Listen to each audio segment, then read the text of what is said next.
Good afternoon, ladies and gentlemen. Welcome back to another edition of a legislative review. If you so happen to be watching live on Facebook or YouTube, welcome to the family. Welcome to the Americans for Prosperity Tennessee family.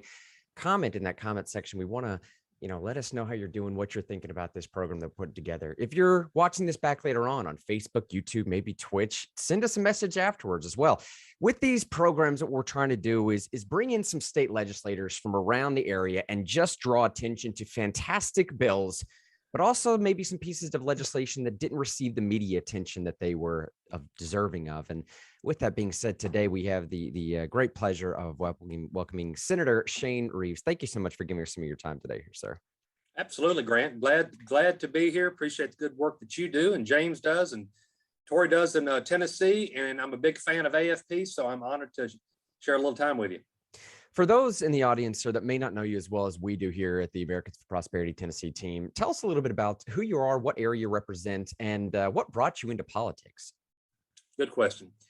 So my roots run super deep in Tennessee. My family moved to Middle Tennessee in 1780.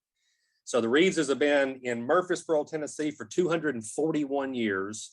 I'm a seventh generation, eighth generation. So deep roots, love the state. I'm a fourth generation pharmacist. So my family's been practicing pharmacy here since 1900, again, in Murfreesboro, Tennessee, Rutherford County, right in the middle of the state.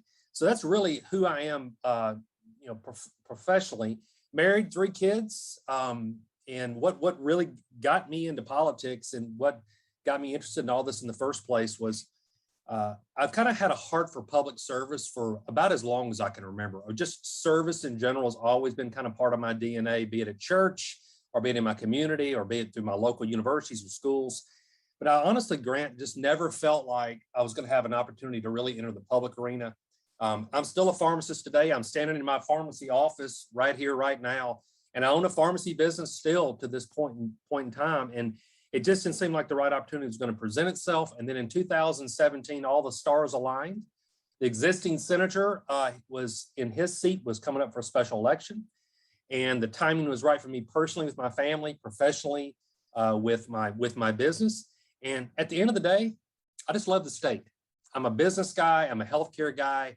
And I felt like I could bring some additional ideas to the table to represent Tennessee, because that's why I jumped in. Right time, right place, right capabilities, and met good people like James along the way. Aside from all the things you just mentioned that make Senator Reeves one of our policy champions on points of policy, you just said it a second ago. At the end of the day, I love this state. That right there rings so true to me, rings so loudly. And I think that's one of the reasons why we really appreciate what you do for this state and what you do, especially in the world of healthcare. And moving into this field of healthcare, we brought Senator Reeves on today to speak about Senate Bill 1281, Senate Bill 1281. This is entitled the Tennessee Health Services and Planning Act of 2021.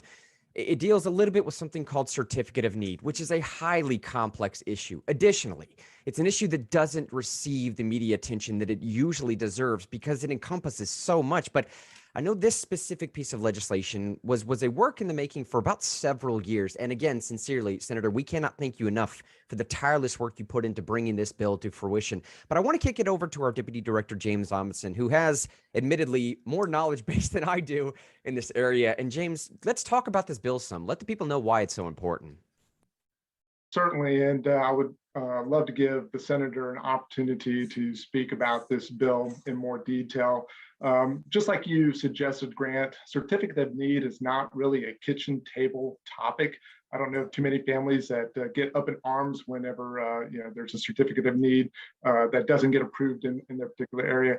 I know personally, I've dealt with certificate of need over a number of years, having worked in the healthcare industry for 16 and a half years myself before coming to AFP, primarily in medical imaging and picture archiving solutions for a number of major healthcare providers here in the state. So, anytime that they were hoping to open up a new imaging center or maybe even, installing some new systems, we ran into this issue.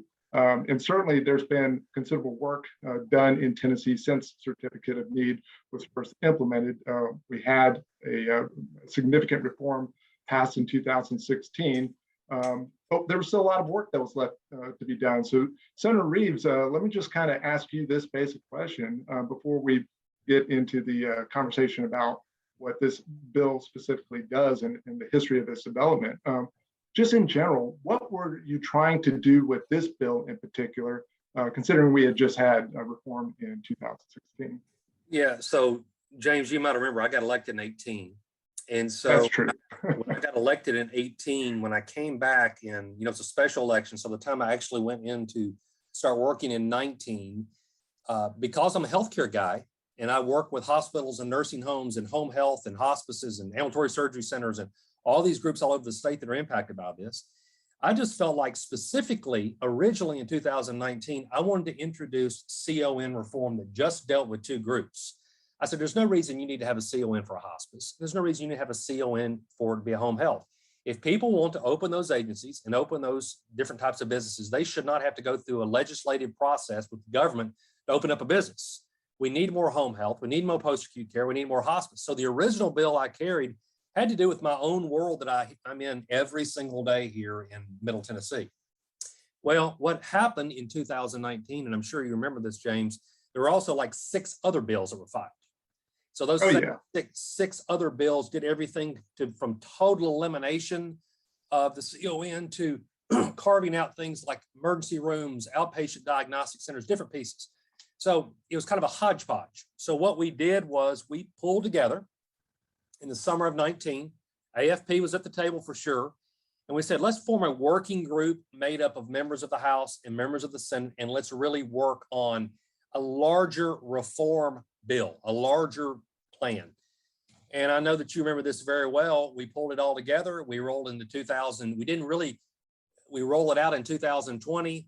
And between COVID and just special sessions and just the stress of trying to get a bill across the finish line, we couldn't get it done in 2020. So I decided, and I wasn't carrying it in 2020, but I was working with some of my Senate colleagues. So I decided in 2021, we had worked too hard for that entire summer with that working group to put together this really robust CON bill to not let this die. So rolled out that bill in 2021 to get to the point. So when you say it took a while, I mean, it was years. I mean, it was years to original bills pull together to really think through it all. Is it a complete 100% free market, wide open healthcare bill? No, but it's a step in the right direction. It absolutely did some things to streamline the process, and I could talk through that if you want me to. We certainly will. And let me just put things into perspective. When you talk about the amount of time and the number of people that were involved in this process, I would venture to say that every possible stakeholder that could be at the table, literally have a seat at the table. I mean, those rooms were crowded. We had every seat filled, oftentimes bringing in extra chairs into the conference room, just because there were that many people that are interested in this particular issue.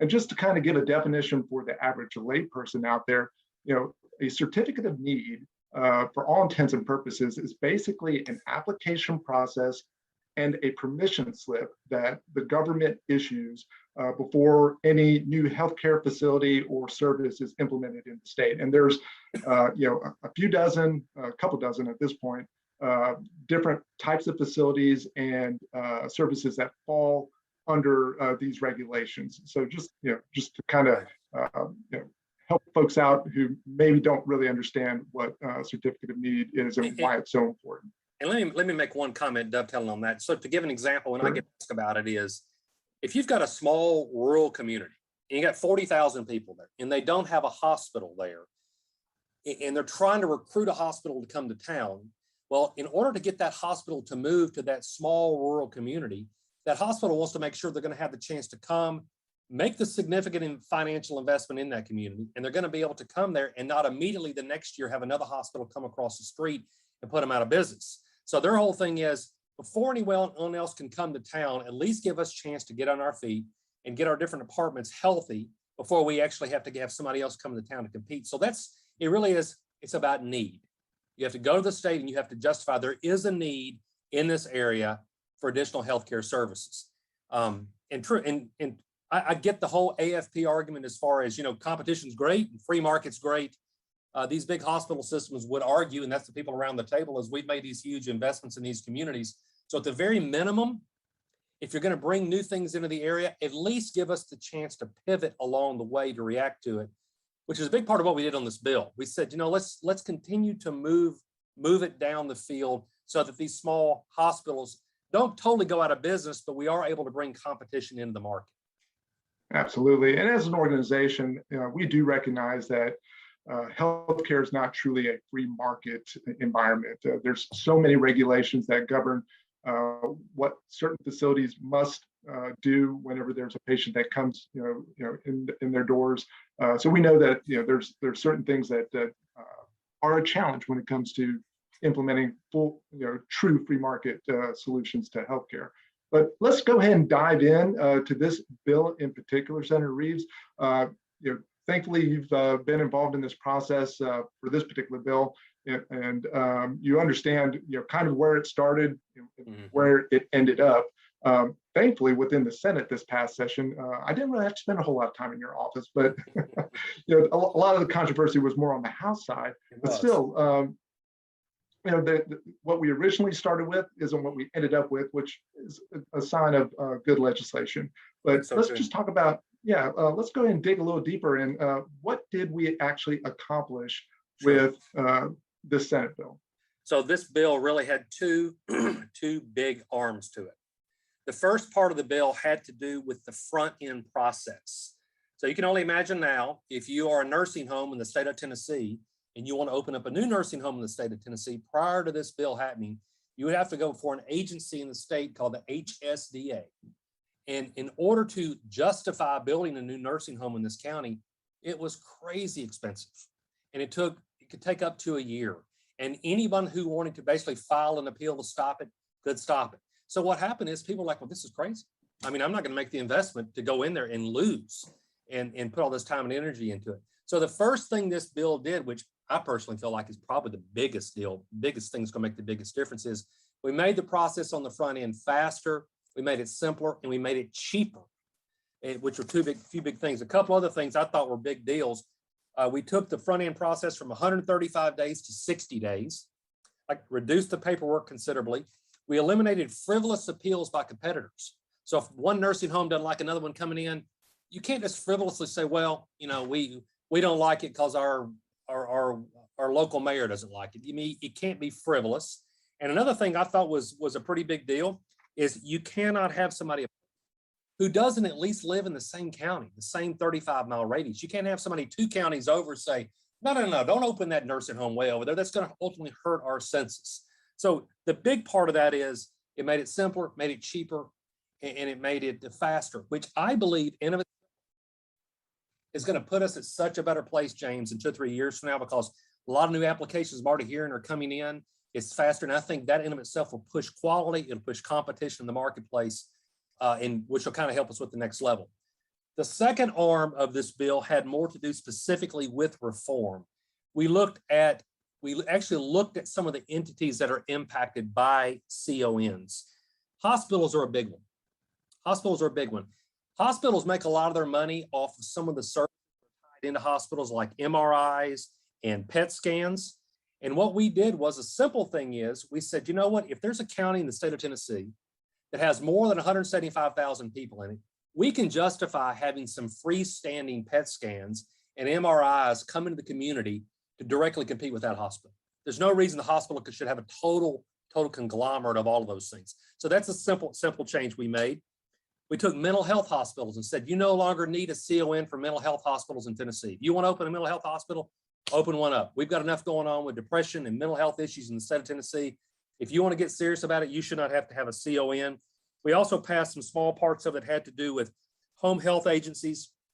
And one other thing I thought was a big deal is we also completely exempted economically distressed counties. Because let's face it, if you live in an economically distressed county, the CON is your last problem. I mean, if a hospital wants to move there, a nursing home moves there, home health moves there, by all means, we welcome you with open arms. And we don't need to have economically distressed counties with a barrier to the CON. So that's a couple, 2 or 3 examples, and I could hit some more if you want me to there, James. But front-end process, we made it quicker, and we took specific targeted look at some of the other areas of these facilities. And we said, let's just go ahead for right now, and let's open those markets up a little bit and see how destructive it is, which I don't think it will be. one of the arguments we continue to have in this working group is there's a difference between being a little disruptive and being destructive. So when James talks about the bill changed along the way, it did. Some of the hospitals were screaming, "You're going too far. It's going to be too disruptive and too destructive for us." So we backed it up a little bit. But I tend to think this is probably the first round of this, and we'll continue to chip away at it over the next few years and continue to make it a Tennessee market that's more transparent, that's more competitive, that's got good quality. To some point in time, we won't need a CON anymore. That's where I see us going in time. Senator Reeves, actually, on the way out here, sorry, James, I just stole the mic back from him. I just want to make sure I'm respectful of the senator's time here. I'm sure he has a hefty work day in front of him as well. But something you just mentioned there, let's end the program here with something you just mentioned where you said, like, there may be more to come. We may continue working this. Looking forward to next year, we're just a few months away from this, right? What do you anticipate either further development for this piece of legislation, this issue, or maybe what are you most excited about working on next year? Sure. Well, on this particular issue, I really think we probably need to give it a year or two to marinate. I'm not sure there's just the political will. And, we fought, a lot of different groups fought each other pretty ferociously over this. So I believe that we'll at least probably let this sit for 2 or 3 years. And if the sky doesn't fall, and it's not going to, if the sky doesn't fall, then James and I will go back to the table and let's say, well, okay, well, let's do more to this down the road. I don't see any reason that's not going to be the case. And as far as what I'm going to continue to focus on, again, my background is in healthcare. Hannah Kraus is my legislative assistant. I see she's here on the call today, and she'll tell you that, the 2 big committees I'm on are health, and I'm on commerce, which has to do with healthcare and commerce and insurance. So I feel pretty confident I'm going to continue to introduce bills in those spaces to just try to make Tennessee a healthier place, because we're at the bottom of the bottom in healthcare across the country as far as our citizens, life expectancy, heart disease, COPD, cancer. So anything we can do in the state of Tennessee to make healthcare high quality, make it affordable, make it accessible to people is a good thing for the health and well-being of our citizens. Senator, we appreciate you for what you do for the Tennessee people, and we appreciate you for giving us some of your time today. Sincerely, sir. Appreciate the good work you do too at AFP. Y'all do a great job. Very respected organization, state and throughout the country.